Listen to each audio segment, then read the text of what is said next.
గా నిలిచారు మానవ పరిణామ శాస్త్రవేత్త దివంగత ప్రొఫెసర్ హైమన్ డార్ఫ్. అడవి బిడ్డల స్థితిగతులను అధ్యయనం చేయడానికి డార్ఫ్ దంపతులు కుమరంభీం జిల్లా జైనూరు మండలం మార్లవాయికి వచ్చి స్థిరపడ్డారు. వారి సమస్యల పరిష్కారానికి ఎంతో కృషి చేసి గిరిజనుల గుండెల్లో శాశ్వతంగా నిలిచిపోయారు.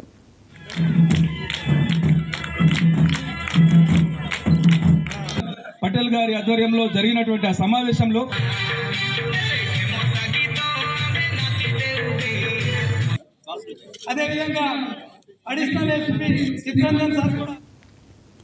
హైమన్ డార్ఫ్ ఆస్ట్రియా దేశం వియన్నా నగరంలో 1909లో జన్మించారు. 1930లో లండన్ విశ్వవిద్యాలయం నుంచి మానవ పరిణామ శాస్త్రంలో డాక్టరేట్ పట్టా పొందారు. బ్రిటిష్ పాలనలో కేరమేరి మండలం జోడేషాట్ అటవీ ప్రాంతంలో కొమరంభీం ఆధ్వర్యంలో నిజాం సైనికులు గోండులకు మధ్య తీవ్ర పోరాటం జరిగింది. ఈ పోరాటంలో కొమరంభీం అసువులు బాశారు. ఈ నేపథ్యంలో ఆదివాసీల తిరుగుబాటుకు కారణాలను పరిశోధించడానికి నిజాం ప్రభుత్వం ప్రొఫెసర్ హైమన్ డార్ఫ్ను ఆదిలాబాద్ జిల్లాకు పంపించింది. ఆయన తన సతీమణి బెట్టి ఎల్బీబెతే వచ్చి జైనూర్ మండలం మార్లవాయిలో స్థిరపడ్డారు. ఆదివాసీల జీవితాలను పరిశోధించి వారి సమస్యలను తెలుసుకుని వాటి పరిష్కారానికి ప్రభుత్వానికి నివేదికలు పంపారు. ఆదివాసీల అభివృద్ధికి సూచనలు చేయడమే కాదు పలు ప్రామాణిక గ్రంథాలు రాశారు. ది గోండ్స్ ఆఫ్ ఆదిలాబాద్ అనే గ్రంథంలో ఆదివాసీల జీవన విధానం, సంస్కృతి, సంప్రదాయాలను పొందుపరిచారు. శక్తి వంచన లేకుండా పరిశోధన చేసి ఆదివాసీలకు భూమి, అడవి, నీటిపై పూర్తి అధికారాలు ఉండాలని ఆ గ్రంథంలో సూచించారు.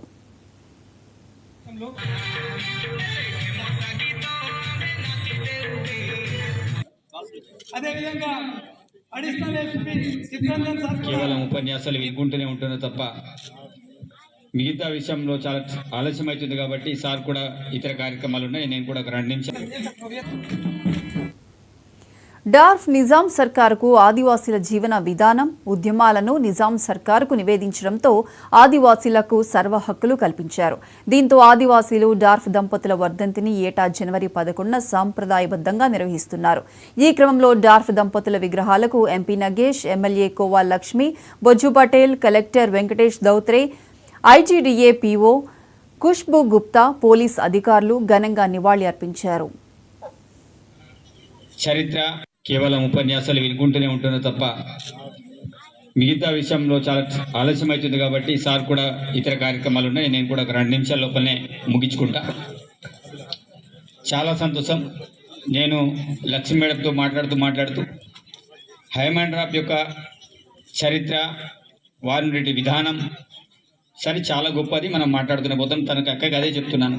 సరే మెల్లమెల్లగా మిగతా కార్యక్రమాలు మన యొక్క ప్రాధాన్యత, మన వాళ్ళ ప్రాధాన్యత తగ్గుతుందా అనేది మనకు కనబడుతుంది. ఎందుకంటే ఇలాంటి కార్యక్రమాలలో మనం అనేక వేదికలు, అనేక సందర్భాలు చెప్తూ వస్తున్నాం. ఇట్లాంటి వాళ్ళని స్మరించుకోవడానికి పెద్ద ఎత్తున జనాలు రావాలి.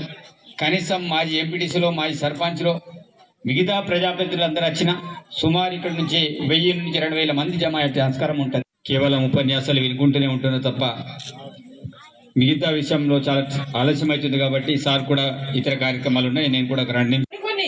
ఇప్పుడు గురుకులం తెచ్చాం. వాస్తవం మేము అప్పుడు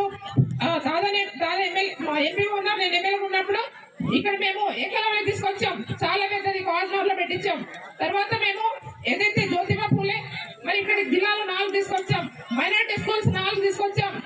మరి ఇవన్నీ కూడా మేము గురుకులాలు కూడా బీసీ గురుకులాలు కావచ్చు, మైనారిటీ గురుకులాలు కావచ్చు, అట్లనే ఎస్టీ గురుకులాలు కావచ్చు, ఇవాళ అన్ని కూడా మేము తీసుకొచ్చి పెట్టాం. కేంద్ర ప్రభుత్వం నుంచి కూడా మనకు 2 వచ్చాయి. డిగ్రీ కాలేజ్ ఒకటి వచ్చింది, ఏకలవ్య స్కూల్ ఒకటి వచ్చింది. కాబట్టి ఇప్పుడు గురుకులం తెచ్చాం. వాస్తవం మేము అప్పుడు ఎంపీ ఉన్నా, నేను ఎమ్మెల్యే ఉన్నప్పుడు ఇక్కడ మేము ఏకలవ్య తీసుకొచ్చాం. చాలా పెద్దది కార్నర్లో పెట్టించాం. తర్వాత మేము ఏదైతే జ్యోతిబా పూలే, మరి ఇక్కడ జిల్లాలో 4 తీసుకొచ్చాం. మైనారిటీ స్కూల్స్ 4 తీసుకొచ్చాం.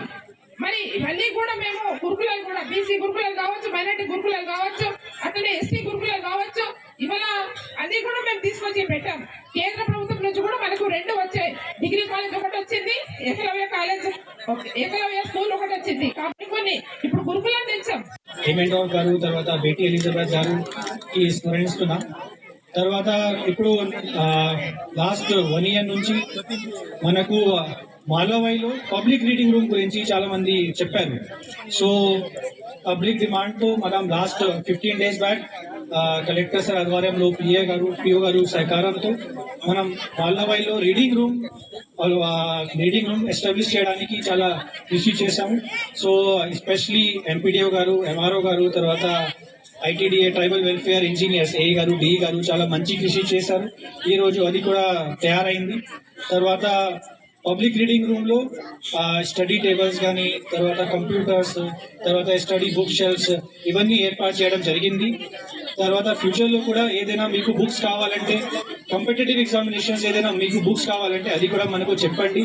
గ్రంథాలయం ఫండ్ ద్వారా, తర్వాత ఐటీడీఏ ఫండ్ ద్వారా, డిస్ట్రిక్ట్ ఫండ్ ద్వారా అది కూడా మనం